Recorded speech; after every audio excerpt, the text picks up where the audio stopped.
Hello everyone, SPAMbassador Justin here from the SPAM Museum in Austin, Minnesota. Today what I wanted to do is give you a free virtual guided tour of the SPAM Museum.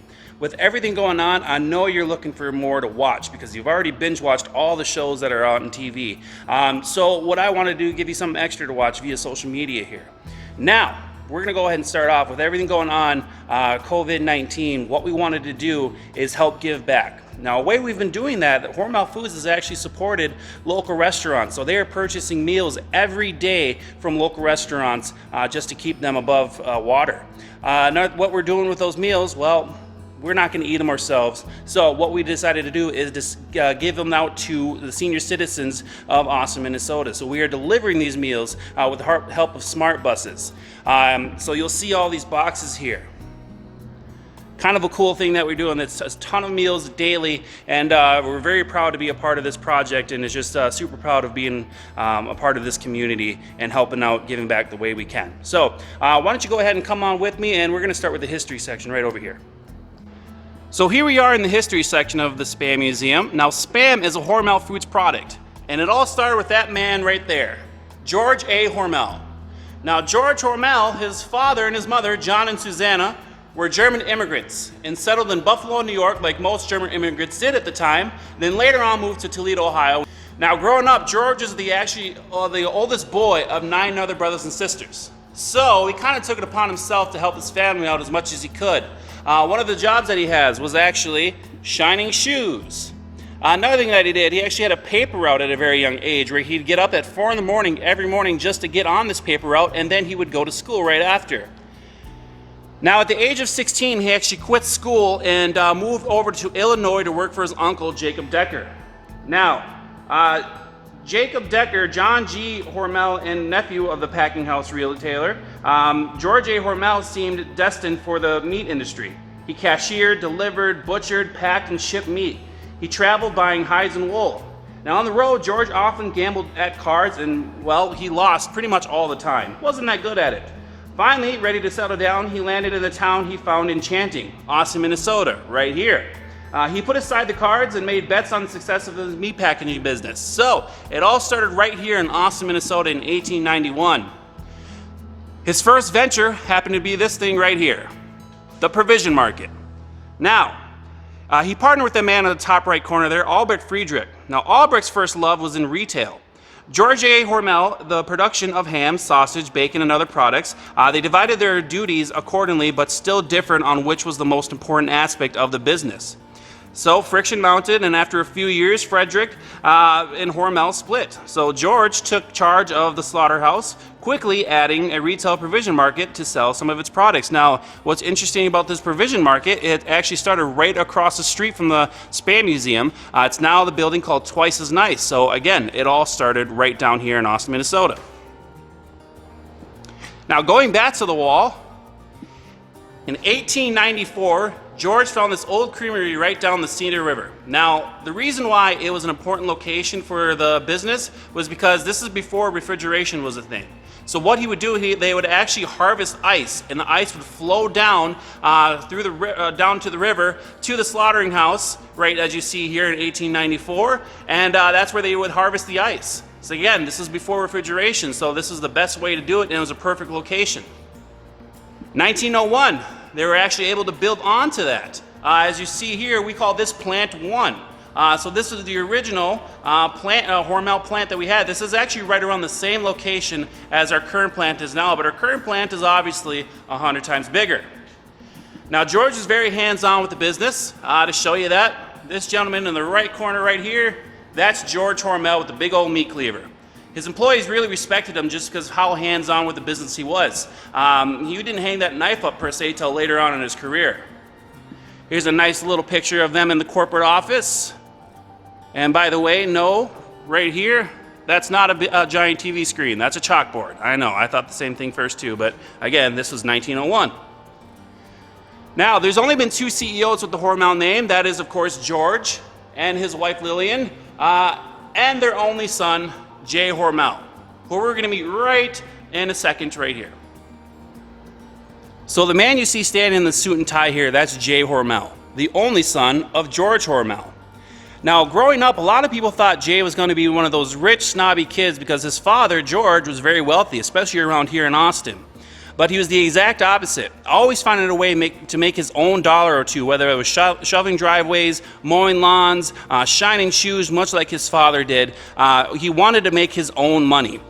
Now, he was destined for the meat industry, much like his father was, but his father didn't actually want him to be a part of the business. He thought it was too stressful. But what his father actually allowed Jay to do during the summer months, he would actually allow him to sweep on the plant floors. And while Jay was doing that, he was actually watching each department, learning those jobs. He was very much of a sponge. So when he was old enough to work, he already had an idea of how to do that job. Now, when Jay was old enough to work, World War I came about, where he actually enlisted himself. He was the first one to report to Fort Dodge, and he actually showed up 2 weeks prior before they started enlisting. But Jay was very adamant on becoming part of the war.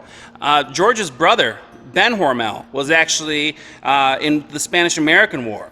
So Jay, much like a patriot like his uncle Ben, he was the first one to report to Fort Dodge, stationed over in France, where he not only met his wife, but he met a man who specialized in canning, which you can see where I'm going with that one.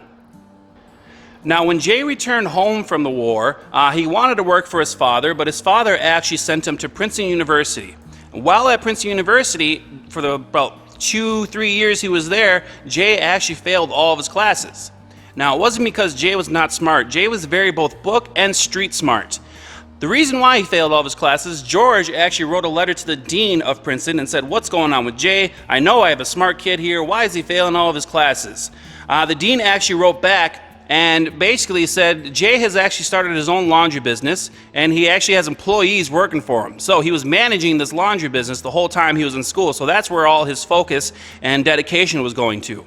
Mad, like any father would be, he actually brought Jay home and said, "Okay, I see where your heart lies. Show up on this day, get ready to work." So Jay showed up in a suit and tie, much like you see here, said, "Okay, Dad, I'm here, ready to work. What do you have for me?" George said, "Turn around, go home and change. You're going to start from the bottom just like I did." And Jay was actually okay with it. He realized if he wanted to take over the business, he did need to learn it from ground up. And he took that to heart. He was always the first one to report to his shift. Any product that Jay Hormel touched was perfect and or better. And he was always the last one to leave, making sure the floor was ready for the very next day. So very hardworking Jay was for the many years he was on the plant floor. Now, one day, George here he woke up and he decided at some point he's going to have to retire. Who better to take over the business than his only son, Jay Hormel? So George started giving Jay these projects. What can you do to make this company thrive even more? And Jay's thing was all about preserving meats. Now, so what he did is, again, because this is before refrigeration was a thing, Jay actually contacted the man he met in World War I, Paul Jordan, the canning master, and then in 1927, we canned our first hams. Now, when it comes to canned hams, 3 challenges awaited the would-be canning of hams: determining the proper degree of curing, finding the proper cooking time, and maintaining vacuum conditions within the can. J.C. Hormel, facing the canned ham quest as his first big assignment, brought German meat canning master Paul Jordan to Austin. Jordan showed GOA Hormel and Company production employees how to control temperatures and hand solder cans closed. They named the new product the Hormel flavor sealed ham and showed the world how to develop both a product and a brand. Soon, canned chicken and canned soups were also brought to the market under the flavor sealed banner. Now, the 30s was an absolute huge year, and this is kind of a surprise to a lot of people that come visit the museum, is seeing that Dinty Moore is a Hormel Foods product. Now, when the federal government abruptly halted a Depression-era program to aid livestock farmers and consumers, the company was left with 500,000 empty cans. Now, J.C. Hormel needed a product to fill all of those cans. Focusing on the consumer need for hearty, quick meals, Jay invented a line of ready-to-eat meals to sell around 15 cents per can. The company acquired the Dinty Moore name from another company, then licensed the Dinty Moore characters from the creator of Bringing Up Father, a comic strip. More than 8 decades later, the stew and the Dinty Moore brand remain industry leaders. So this is still around to this day. You'll find it in your grocery store aisles, and this is something I grew up eating. I had no idea it was a Hormel product until I started working there. For the people who remember, ox joints. Not for me. Now, that same year, Hormel chili came about. Now that same year, we developed Hormel chili. Chili con carne was an ethnic offering new to most Americans when innovator Jay brought it into the market in 1935. His combination of solid taste research, creative marketing skills, and bold public relations helped make chili a mainstream American dish. Jay, a master marketer, created buzz for his product by organizing and traveling a 20-piece song and dance troupe called the Hormel Chili Girls to promote their product and give away samples. Now, if they were still unconvinced, he actually offered customers double your money back to anyone dissatisfied with this chili. Again, another product of Hormel Foods that is still around to this day. And then, 2 years later, our beloved Spam in 1937. Now, if Jay was going to get a canned luncheon meat to succeed, he would actually need to sell it in a consumer-sized can with a trademark name. At the time, a 12-ounce can was considered the right size to feed a family of 5 for dinner. A rectangular can was selected for the shape so that the meat could fit on easily a piece of a slice of bread. Since no such can existed, a rectangular corn can was cut down to size and used for the first trial run. The meat was cooked inside the can to create a shelf-stable product, and with that, the meat legend was born. Now, with the name of Spam, a lot of people, again, well, like I said, they actually needed a trademark name that would really pop. At the time, it was called Hormel Luncheon Meat. So Jay, in 1936, December 31st, on a New Year's Eve party, held this contest. And basically saying, this is what the product is, this is what's in it. I just need a new name, something that pops, something that gives it more jazz to get everyone excited about this product. Winner of this contest will get $100. Now, after a few trials and errors of names going into the hat, a man by the name of Kenneth Day came up and said, it kind of sounds like spiced ham, so let's call it Spam. Jay fell in love with it, so since then it's been called Spam. That's actually what we're told. So a lot of people come into the museum thinking it's abbreviated for something such as Special Processed Army Meat, or a few other things that they've they come up with. But what I like to tell people, it actually stands for Special People of Austin, Minnesota. That's what I like to tell people, at least, and you can tell your friends that too. But when it comes down to it, what we're told, it was influenced by spiced ham. Now, a lot of people thought Spam was actually created for World War II, but actually Spam, as you see, was created before America got involved in the war. So that's what I'm going to talk about right over here. Now, the government actually contacted Hormel Foods and asked if we could make a bunch of food, because actually one of the main causes of death in World War I happened to be starvation. So we wanted to find a way where we could feed our troop and allies. Now, Spam was actually the perfect meat product to help that with that. So we sent a ton of Spam to the Lend-Lease Act. Now, this is something, when the museum does open again, you'll have to come and try. This is a crate here with a rope attached to it. You don't have to climb it, it's not gym class. So I'm gonna go ahead and pull this straight down. So this crate here weighs 50 pounds, and as you see, I would have to lift this more than 2 million times, and that's how much Spam was sent to the Lend-Lease Act. I'm not gonna do 2 million times because I don't think there's enough time in this video. Now, one of my favorite stories about Hormel Foods involved in World War II was actually that our employees, we had 1,637 employees that were in World War II, they actually got to keep their jobs when they came home. Now, how the business was able to keep afloat were actually the wives of the husbands. They were on the floor doing exactly what the husbands were doing. So the company was able to make a bunch of this product that they were able to send to our troops and allies, and then when the war was all said and done with, the troops came home and their jobs were right there. Now, what happened to the wives? Actually, the wives got to keep their jobs if they wanted. So if they didn't want to be on the floor anymore, the company asked them, well, what did you do before this? I used to be in the mailroom. Did you like it? Sure did. That's where we'll put you. You used to be answering phones. Well, that's where we'll put you. So the company found a perfect place for not only the troops, the veterans, but also the wives as well. So the Hormel Foods took very good care of not only our employees, but the whole family as well. So it's just an amazing story to tell when you talk about Hormel Foods. So we're gonna go ahead and start with Hawaii. Now, a lot of people come into the museum asking, why is the Spam Museum in Austin, Minnesota and not Hawaii? Well, what's funny about that is because, well, again, it started right here in Austin, Minnesota. But Hawaii, the reason why it got so popular and it wasn't introduced until after Pearl Harbor. Because after the planes hit, what happened was martial law was inflicted. The people of Hawaii, they actually had to wear gas masks because of all the radiation that was surrounding the islands. Another thing that happened was there is actually the Japanese government banned fishing, their main source of protein. So Hormel Foods, being the way that they are, they actually sent a bunch of Spam to Hawaii to help out as much as they could. So Hawaii kind of adopted Spam as their own flavor, their own meat product. Now, what's special about Hawaii is they actually celebrate something called Spam Jam that takes place at the end of April every year, and is basically just what it sounds like, a Spam Jam, a big Spam party celebrating Spam and its involvement in Hawaii. Now, another thing that happens in Hawaii is actually you'll find Spam Musubi and just Spam in general at 7-Elevens, McDonald's, Burger King. So it's just absolutely amazing how popular Spam is in Hawaii. And now we're going to go ahead and talk about China. Spam in China actually wasn't introduced until 2009. Now, the demand of Spam became so tremendously popular that in 2017, that we actually had to build a facility in Jiaxing, China there to produce Spam. Now currently, we're only working on 2 flavors, classic and light.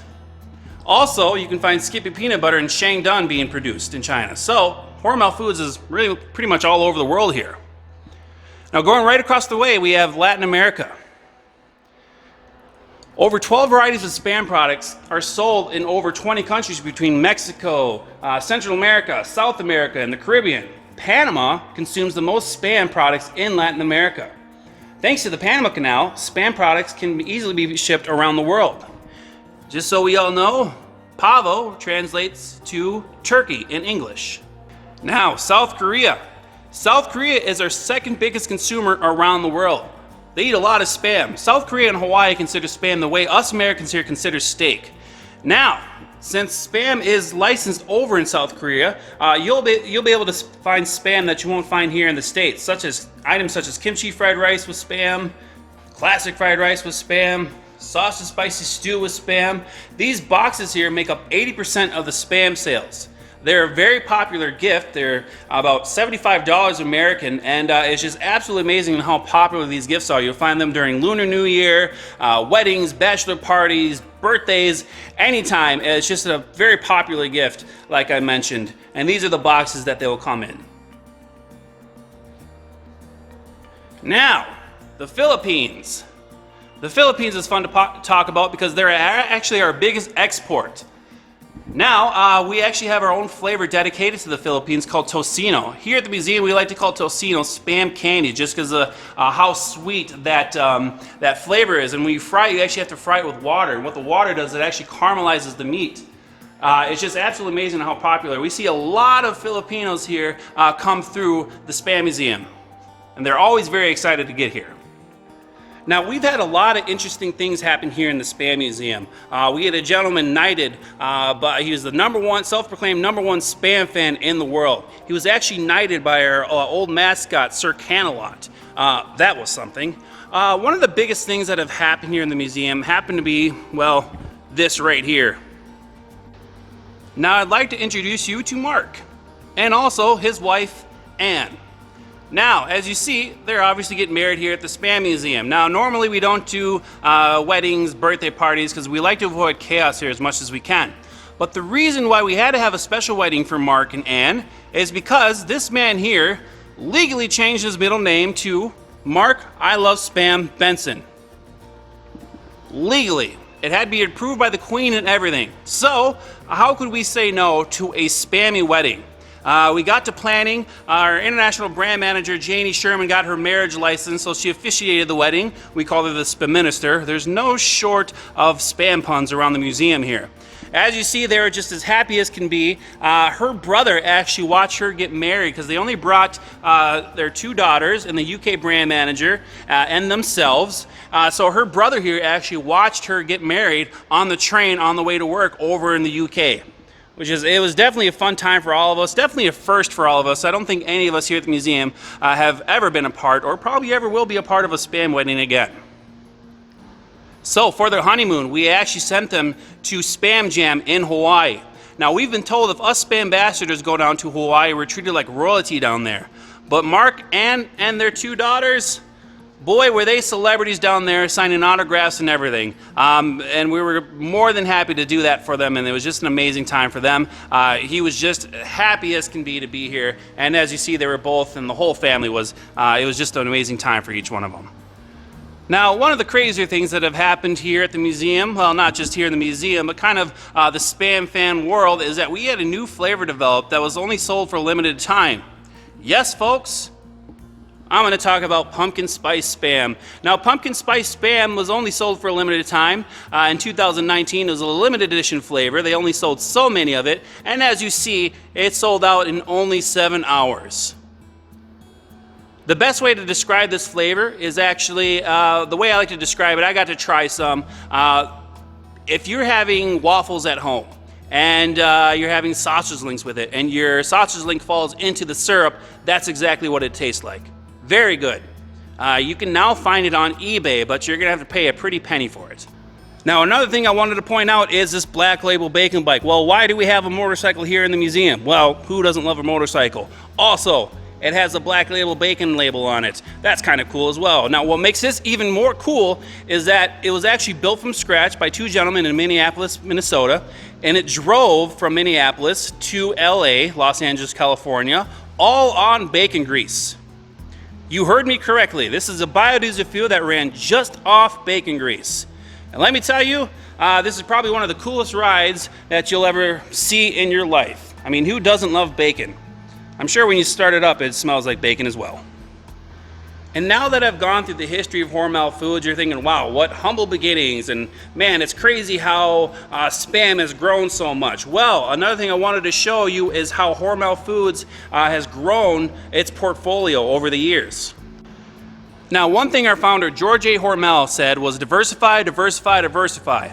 As you see, we've done nothing but diversifying, acquiring a business such as Skippy Peanut Butter, Cerati, Dinty Moore, Justin's, one of my favorites because, well, my name is Justin, Holy Guacamole, Applegate, Jenny O, Chi-Chi's, Fontanini, Columbus, Spam, of course. Now, the way I want everyone to look at this is a tree. In order for these leaves here to get the nutrients and vitamins, it has to come from somewhere, and that's Hormel Foods. Hormel Foods provides those nutrients and vitamins, whether it's helping them with social media, new products, innovation. It's just an amazing way for these companies here to be a part of the Hormel Foods family. And when new hires get hired, they actually come here to Austin, Minnesota, no matter where they go on these brands here, and they have their orientation here. And when they come to the museum, we always make it a fact to say, welcome to the family. We take pride in that, and we also take pride in Hormel Foods. Now, lastly, I want to talk about a project that I hold near and dear to my heart, and that's Project Spammy. Now, the reason why I hold this so near and dear to my heart, because I got to be a part of this project last year in 2019. Now, Hormel Foods is partnered with Food for the Poor and Carlitos. Now, this group here, or this project here, is actually based in Guatemala. Now, the reason why in Guatemala they deal with an issue of malnutrition, failing grades, stunted growth. So, what Project Spammy does is we actually have 3 key factors that go into this project here. First one being nutrition. Nutrition, that's just the Spammy itself. Spammy is a fortified turkey spread that is just jam-packed with nutrients and vitamins that helps make up what the kids are lacking down in Guatemala. Second, educational programming. We have these things down there called Chispa Centers. Now, what a Chispa Center is, it's basically a school, an elementary school for these kids that are a part of this project. Their families have signed up to be a part of this project. So it basically helps these kids learn math skills, reading skills, language skills, motor skills. It's just absolutely amazing to see how excited these kids are able to get up and go to school. Before that, the kids were having trouble. Either they weren't able to go to school due to lack of transportation or just not having the funds to go to school. So these Chispa Centers here are free programs for the families that are involved with Project Spammy. Now, lastly, we have leadership and development. Now, with leadership and development, basically what we've done with that one, we actually have these boarding schools called Villa de los Niños and Villa de las Niñas. So, a boarding school for boys and girls. Now, each school has over 800 students in them. And again, the teachers that are down there, both Chispa Centers and the boarding schools, they're actually volunteer teachers. So it really goes to show how grateful this country is to have Project Spammy down there, that we're able to help there. Now what I did down there, we went with a big group and we visited a Chispa Center. And just meeting all these kids, it was just absolutely amazing. We got to see the Spammy being distributed to the families down there. Another thing that we did, we actually got to paint these houses. Because another thing that Project Spammy does, they actually help paint houses that are built for the families that are a part of this project. Now these houses are so sturdy that if there was a hurricane, mudslide, anything of that nature, these houses are so sturdy that those houses aren't going anywhere. So we help paint these houses. Another thing that we did is we helped feed the poor that are down there. Now, a few years ago, there was a volcano that erupted in Guatemala. So they actually, a lot of people lost their jobs, their homes. So one thing that we did is we helped feed the poor. And I think when we were there for only an hour and a half, we helped feed over 200 people. So as you see, this project here really changed my life. Before I was a proud Hormel Foods employee, but because of this project here, I am beyond proud to be such an amazing company for their philanthropy work. Their portfolio that I just showed you, how massive it's growing. With everything going on today with COVID-19, everything that the SPAMbassadors are doing, delivering these meals, Hormel Foods purchasing meals from local restaurants just to help them out. I mean, this is a great company, and this is the least that I could do is help you out at home watch something other than what's on TV, or helping your kids, educate them on what Spam is and how much Hormel Foods gives back. So, with that being said, I want to thank you all for letting me give you this guided tour. I hope you enjoyed it, and I hope everyone stays safe, stay sanitized, enjoy the weather, get out when you can. But again, I hope you all have a safe rest of the year, and again, thank you so much.